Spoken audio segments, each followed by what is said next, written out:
Le bassin méditerranéen, un lieu qui regorge d'espèces marines diverses et variées, dont de nombreuses espèces animales qui constituent la faune méditerranéenne. La faune désigne l'ensemble des espèces animales vivant dans un milieu naturel donné.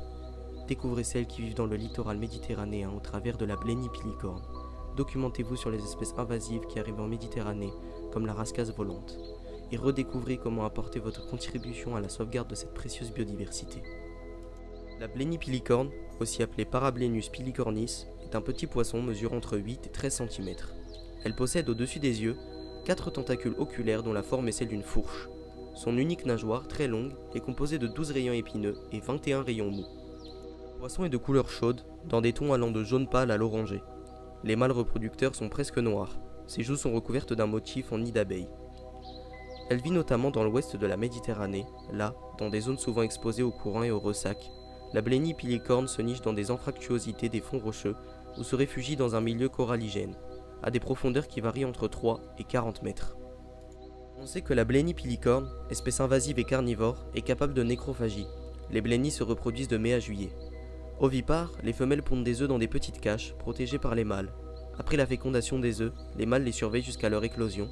La blénie se laisse assez facilement approcher, donc ouvrez l'œil.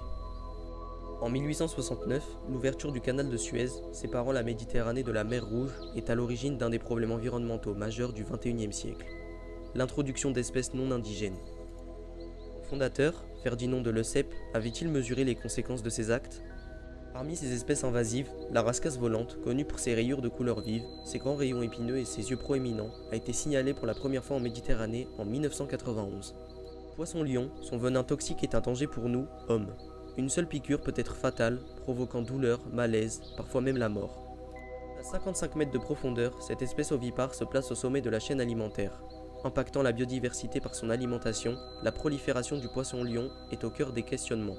Les conséquences sont d'une ampleur considérable. La réduction de 65% de la biomasse de petits poissons en à peine 2 ans ainsi que l'impact économique estimé à plus de 10 millions d'euros sur l'activité humaine fait de la rascasse volante une véritable menace pour l'environnement. Ne semble pas cesser d'accroître. D'ici 5 ans, le poisson-lion devrait arriver sur la Côte d'Azur. C'est une triste chose de songer que la nature parle et que le genre humain n'écoute pas. Victor Hugo. La mer Méditerranée est donc confrontée à des risques majeurs. L'essentiel aujourd'hui est d'agir pour la préserver. Pour ce faire, participer à des ramassages de déchets collectifs ou encore encourager une consommation responsable sont des actions déterminantes pour l'avenir des écosystèmes marins. Le devenir de la mer Méditerranée relève de notre responsabilité et l'urgence est telle qu'il nous faut agir dès à présent.